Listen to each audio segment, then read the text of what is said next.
Picking up where we left off, in the gutter. Chad dropped me off in Huancaya before backtracking briefly to fuel up, only to discover that he had illegally slipped by the city's impassable cones and would not be allowed to return from whence he came.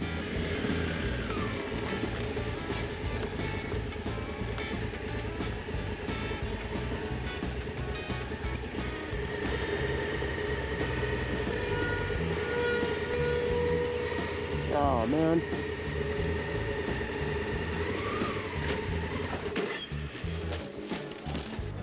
Es prohibido pararse en cualquier sitio.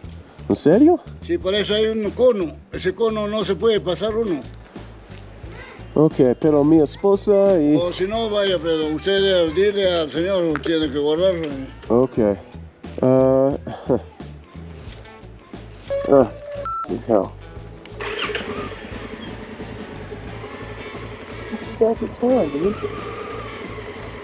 Meanwhile, blissfully unaware of his plight, I toured the city, while he waited for gas.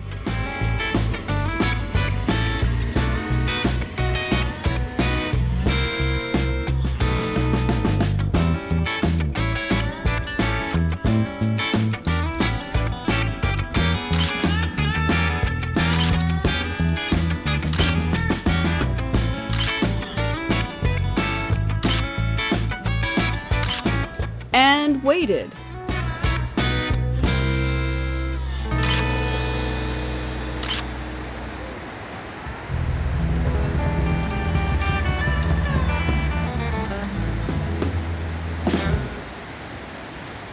And waited.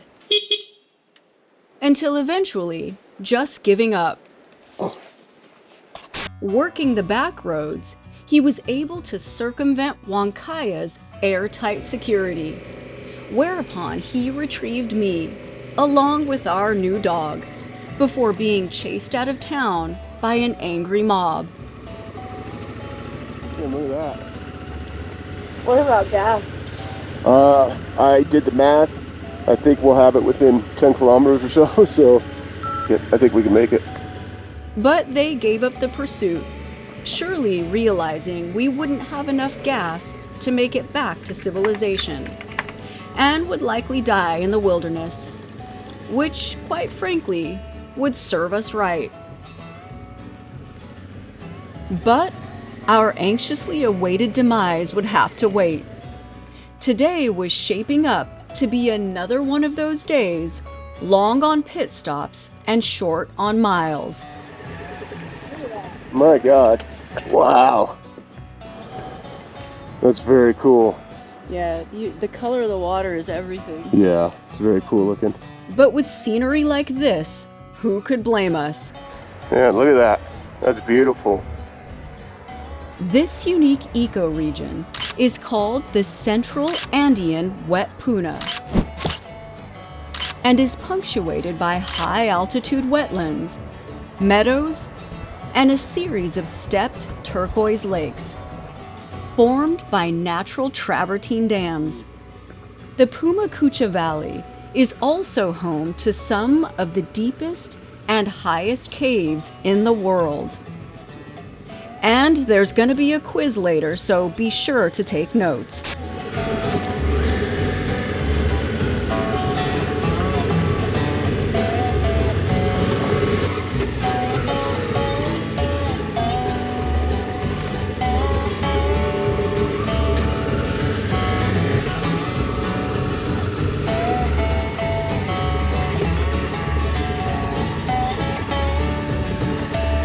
Man.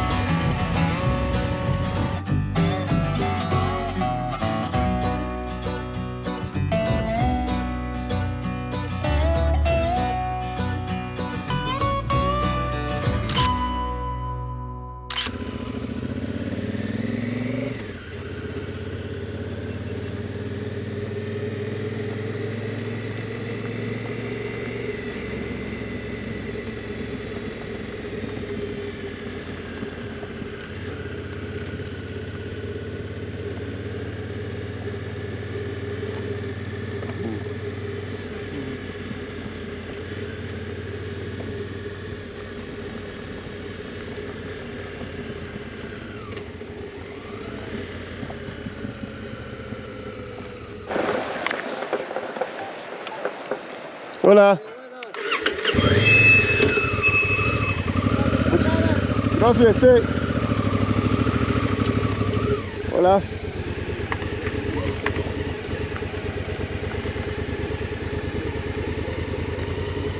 Hello.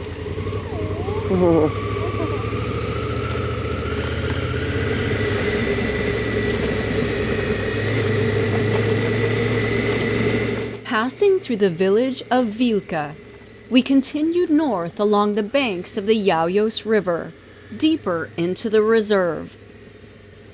Riding in the shadow of the Cordillera Occidental, we had 130 kilometers of dirt until reaching Highway 22.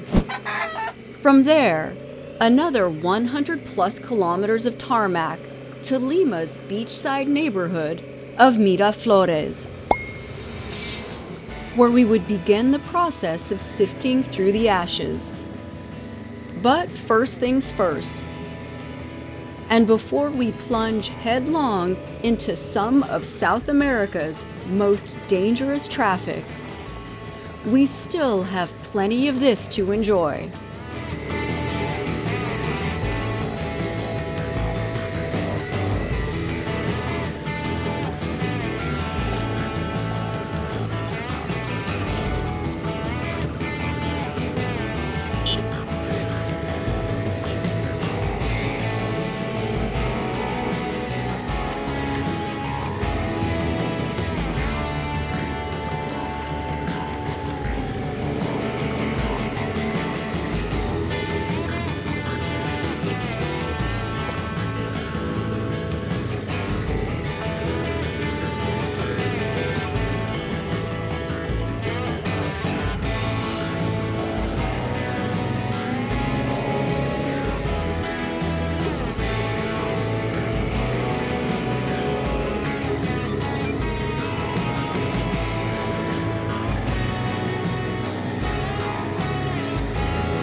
Comfortably cruising along the shores of Laguna Park Arcocha, under calm blue skies, we continued climbing back onto the furthest most reaches of the Andean Altiplano, for what would probably be our last time.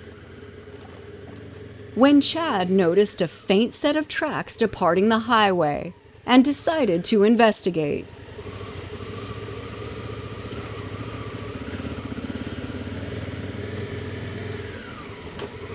And what better spot than this to take a quick break and reflect on the beauty of our surroundings.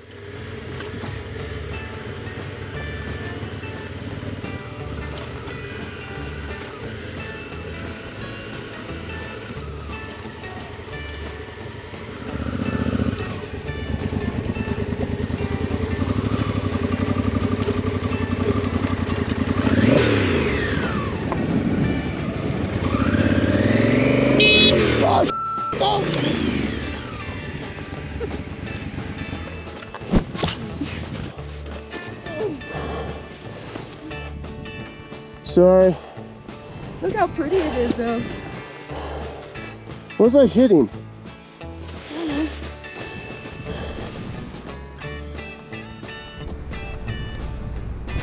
Ready? Yeah. 1, 2.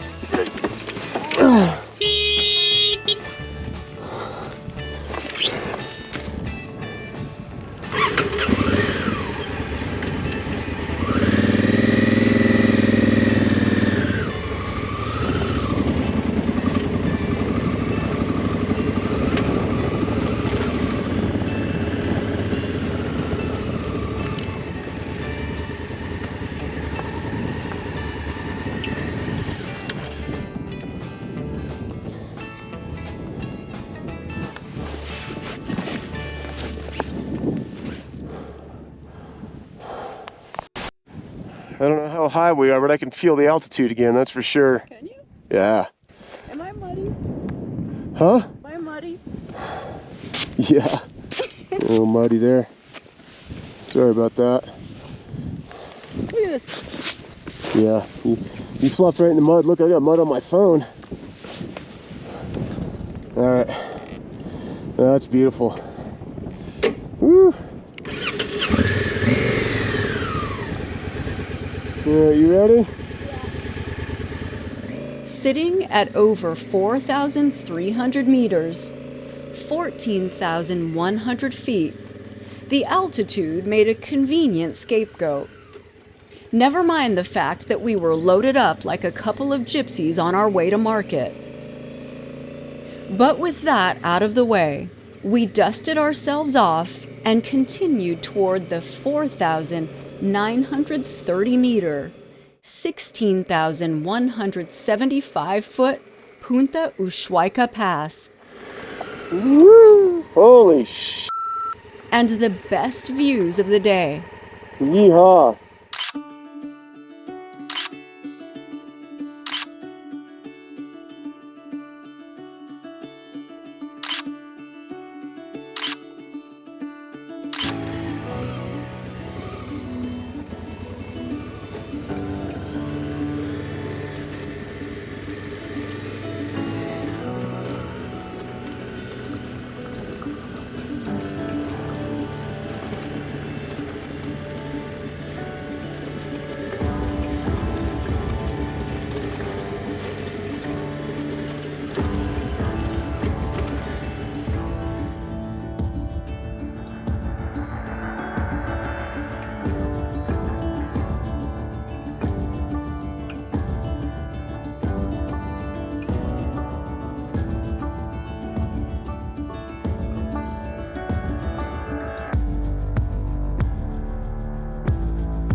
Engrossed in our surroundings, we were blissfully unaware that we had once again cracked the 16K mark, the second time on our South American tour, and just a few hundred feet shy of Argentina's Abra de la Calle.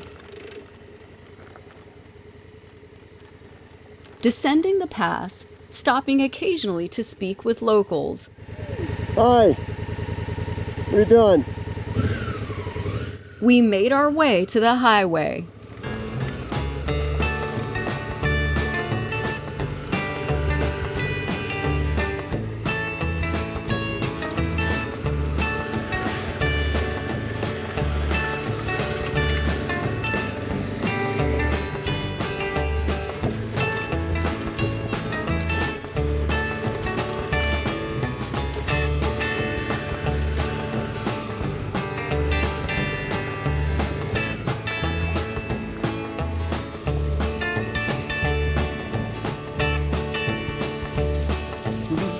Look at the food purpose.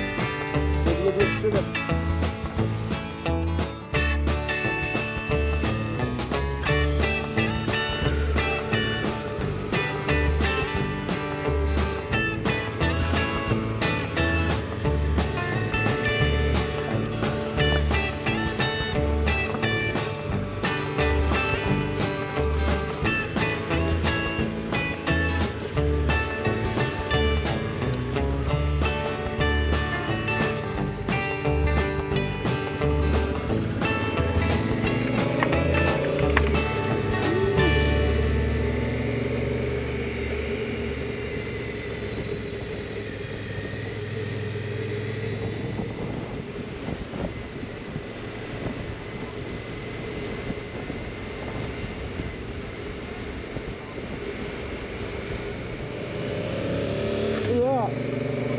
Look, see it?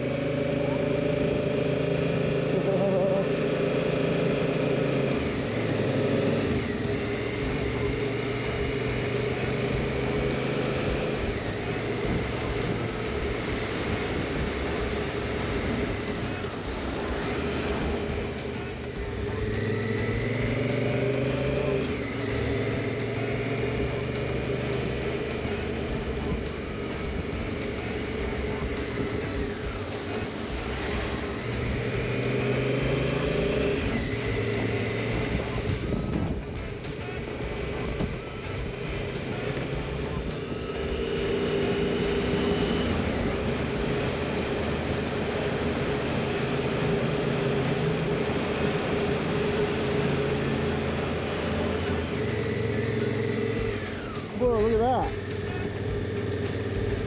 After stopping to admire the odd infrastructure of Infiernillo Canyon, we stopped briefly in San Mateo for some much-needed fuel before starting the long descent into Lima. 1.8 liters to spare. Your calculations were correct? Pretty much. Well, we made it, so that means my calculations were correct. From nearly 5,000 meters, over 3 miles above sea level, to the shores of the Pacific Ocean in a matter of a few hours. Assuming, that is, we survive the ride.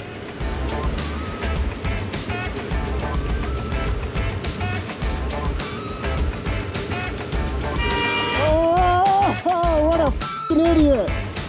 What are you doing? Oh.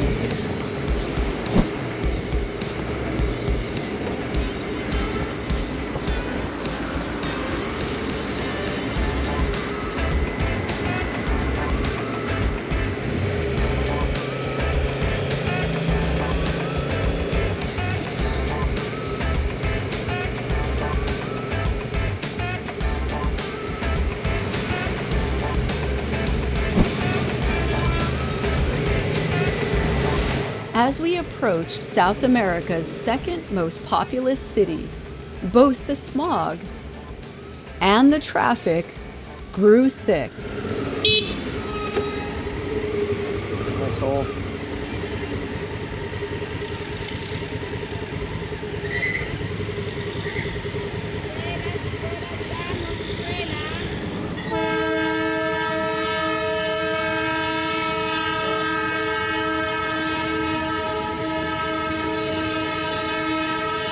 With a population of over 10 million, rush hour in Lima is an hours-long game of high-stakes cat and mouse.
Only a few hours, yet worlds apart from the solitary backroads of the Andes. We fought our way through the heart of the city until eventually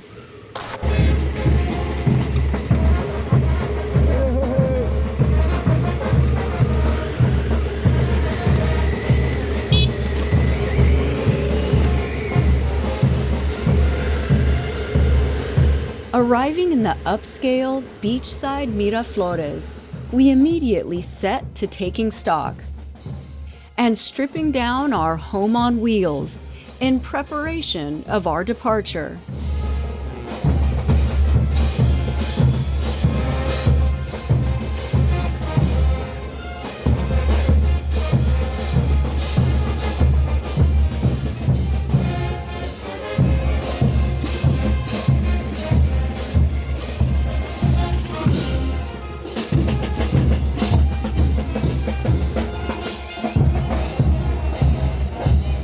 Afterward, it was off to El Camino Moto Garage, who were happy to keep an eye on the Africa Twin and tune it up for us while we were gone.